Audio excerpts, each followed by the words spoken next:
So thank you for having me here today. BTS is one of the pioneers in synthetic data, and this is why I focus on that topic today, as it's playing quite a role somewhere in between metaverse and safe AI.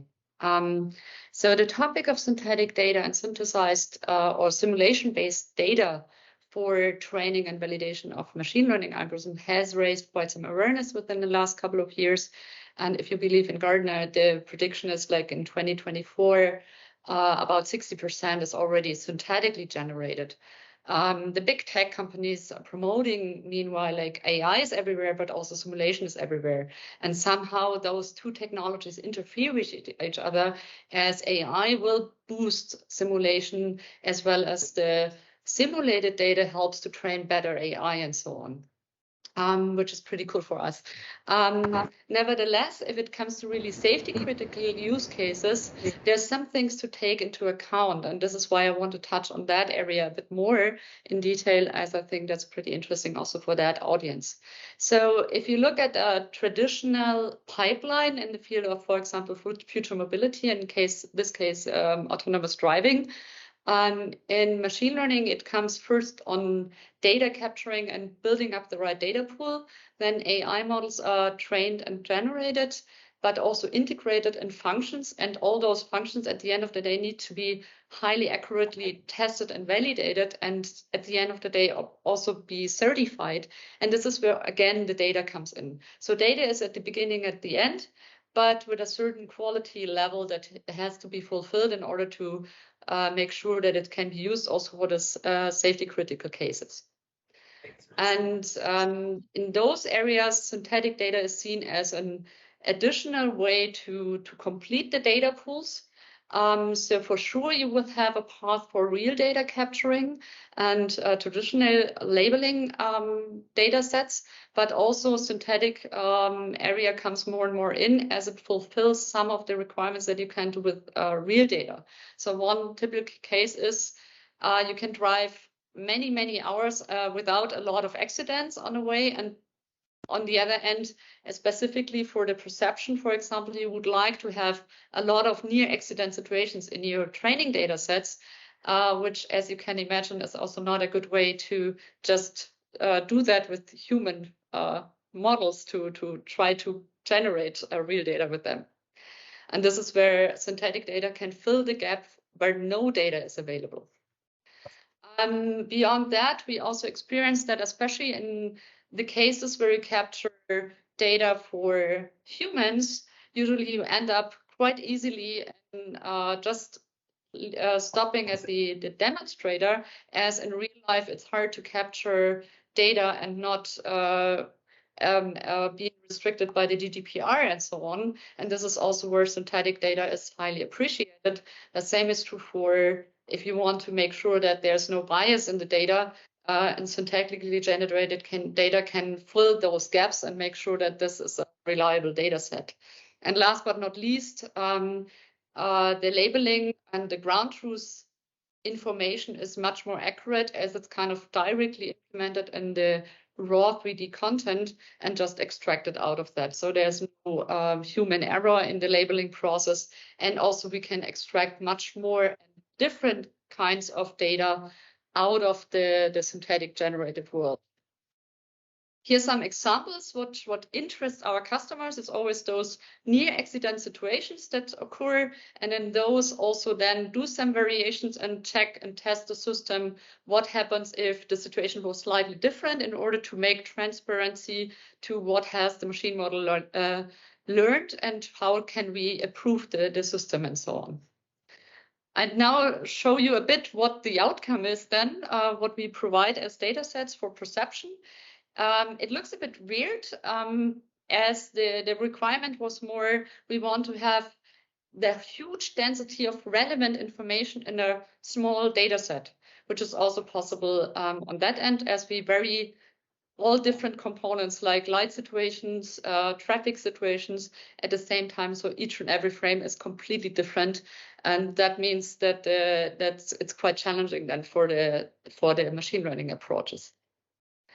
When it comes to the ground truth, we see at the moment it's kind of slightly volatile. So there's some ground truth specifications and labeling specifications that are pretty clear, but they are inherited from the real data, like semantic segmentation and 2D, 3D bounding boxes. It has to be aligned that you can also mix real data and synthetic data.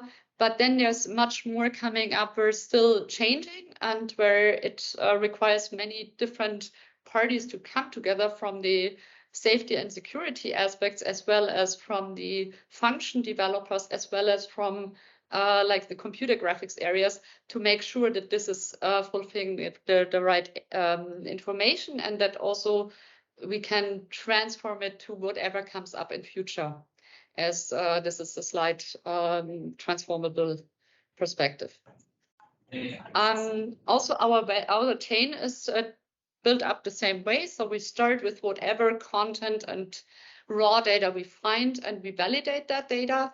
We enrich it or create additional content like 3D assets based on either procedural or physics rules, as well as machine learning based. And then out of the scenario, the synthesis is done. That means depending on the requirement, we extract sensor information as well as ground truth. And then we validate the data set again and feed all that learning again back in the whole pipeline to get the more and more efficient pipeline to create content. A big question that comes up meanwhile quite often, especially when it comes to safety critical use cases, is how good is the data that is generated synthetically?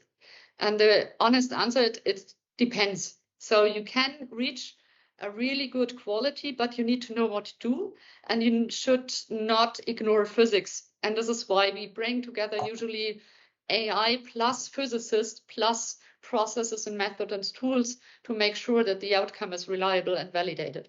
So here you can see it looks very nice for human eye, and also it's validated that you get the same feature in the left-hand image and the right-hand images. One is computer generated and one is a real photograph. For camera, it looks quite understandable.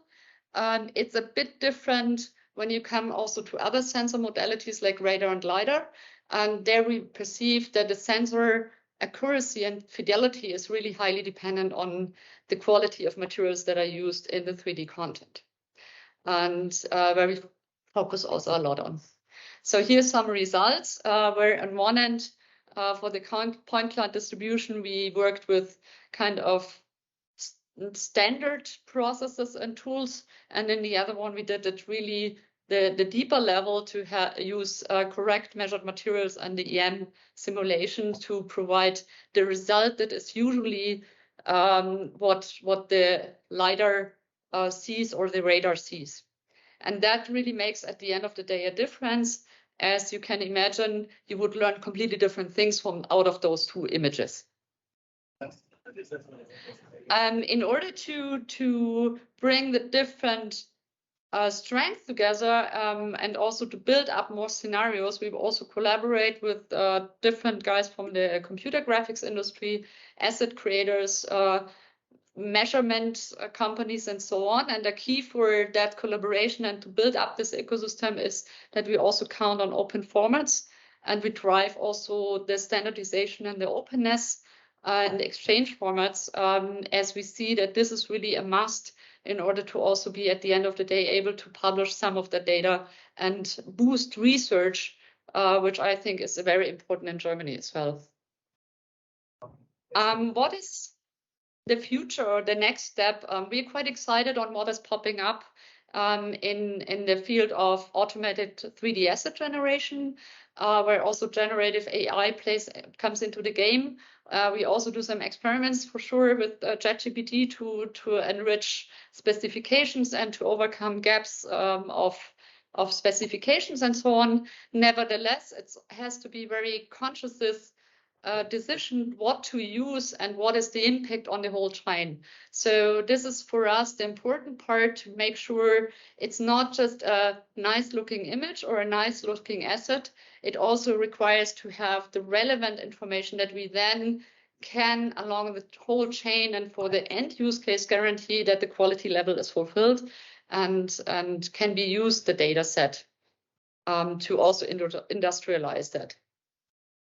So to sum it up, we see at the moment that a boost in generative AI is very interesting for us, as well as we see quite some progress in the area of sensor simulation. And we think that those both worlds will come together. But there's also challenges in there in terms of exchangeability of 3D assets and also quality proof of 3D assets.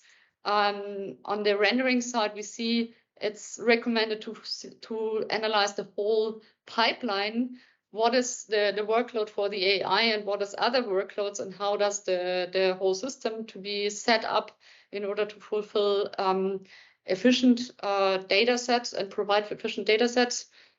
One of the key things is really the push forward in the openness and the standardization for synthetic data. And another key challenge is really how to how to overcome the domain gap and how to kind of balance between cost and quality, especially in the communication together with our customers. So that's from my end. If I'm very happy and open for questions, and also from our team, 2 guys are live in Berlin. So it's Reinhold and Arnold. So you can also grab them for any further questions there. Thank you.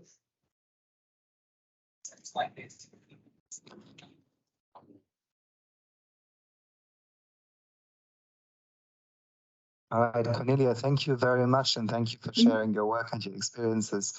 Are there any questions from the audience? Yes, 1 second.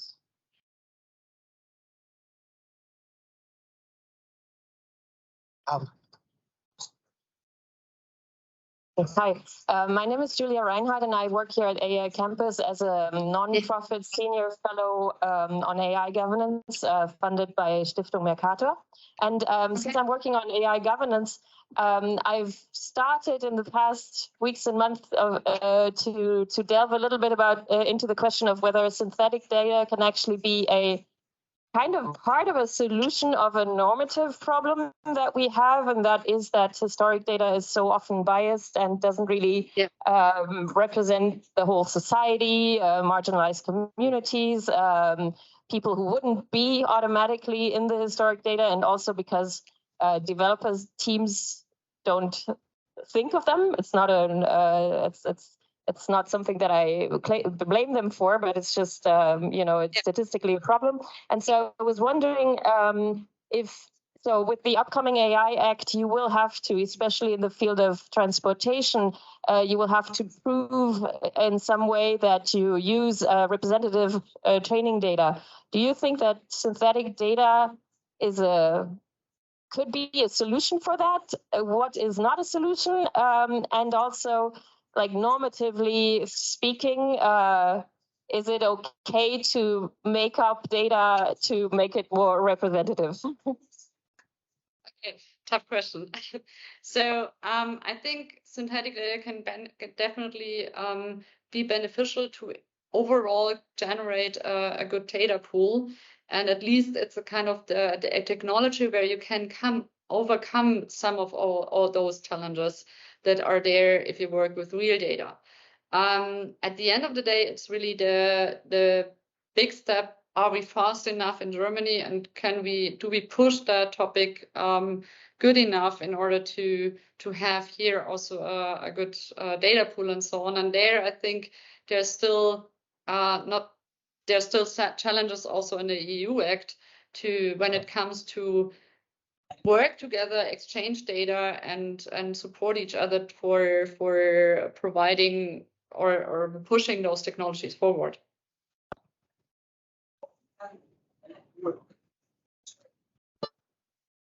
This is really interesting to me. Sorry for the second question. So what do you think would have to happen? Why do you say Germany is not fast enough? What would have to happen quicker? I'm really asking that from a policy perspective. Yeah. When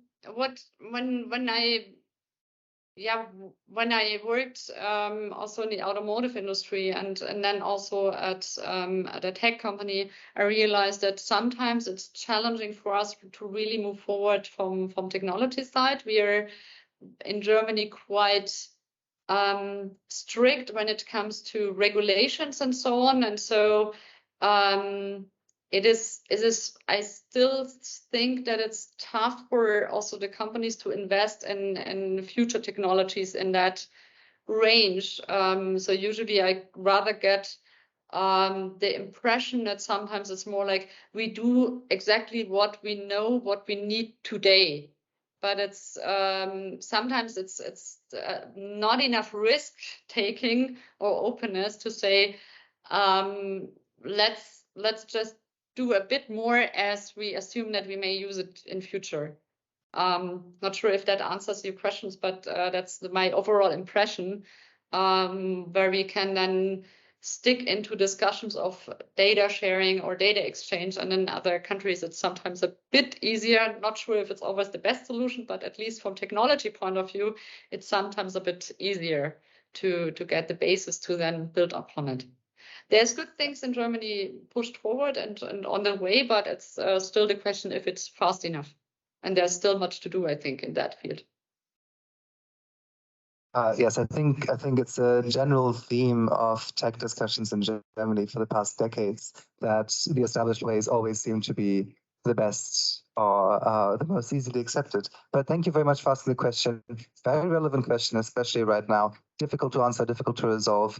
Our data sets using existing data are obviously biased. Maybe this can be the start of a path to solution.